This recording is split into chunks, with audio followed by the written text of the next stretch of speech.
Luxury and hygiene. The bath of the rich in the Middle Ages. In the meantime, subscribe to the channel if you are new and leave a like on the video. Now let's start. They used perfume as we use soap today.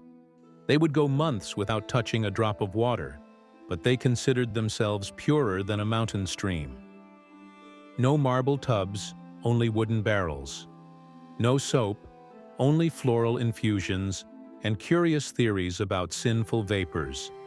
In an era in which luxury and fear coexisted, between plague and fear of divine judgment, even washing one's private parts became a ritual full of symbolism and superstition. Today we're talking about a topic that few dare to tackle. How did nobles clean their bottoms in the Middle Ages? Yes, that awkward question that no one dares to ask, but we do. So leave a nice like and let's start this journey without filters. It seems absurd, but in the Middle Ages being perfumed was more important than being clean. Taking a full bath was rare, almost a solemn ritual. Hot water was thought to open pores and let disease in. After events like the Black Death, many doctors advised caution.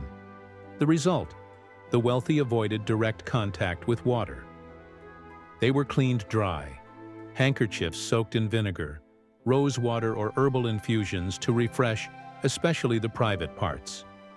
It was the so-called dry bath, where more than cleaning, the dirt was moved. For personal hygiene, soft cloths were used, often perfumed and heated on the fire. The underwear was changed often, believing that it absorbed the dirt from the body, a gesture that was worth more than a shower. In the Middle Ages, changing clothes was like taking a bath. When a nobleman finally decided to wash himself, it was an event.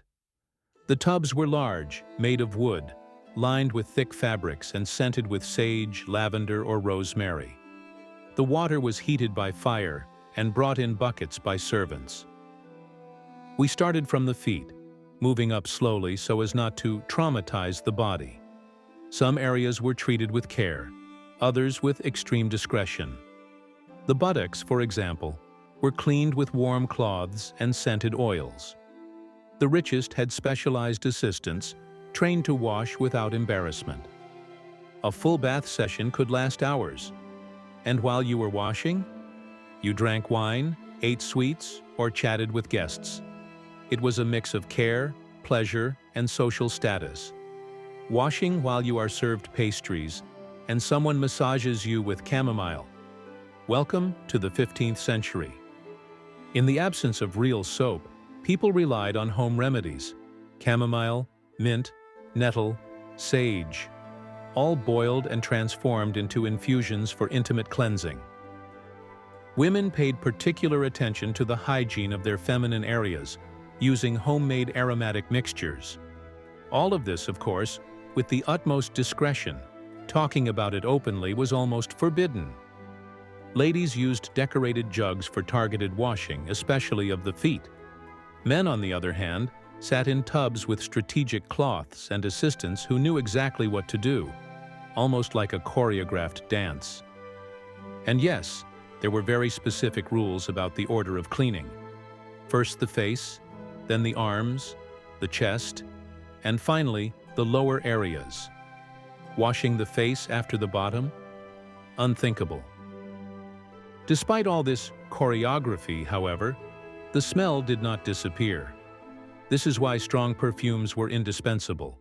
It was said that one could smell a nobleman long before seeing him. But then came the church. Over time, bathhouses began to be seen as places of temptation and sin. After all, in many cases, they were. As religious morality became more rigid, baths began to close. And so, already towards the end of the Middle Ages, many nobles gave up baths altogether. They did them only on special occasions: weddings, receptions, important visits. In those moments, bathing became a sumptuous ritual, with music, fruits, and perfumes. Washing your butt became an almost sacred symbolic gesture. Kings like Louis XIV, They preferred to rely on perfumes rather than soap.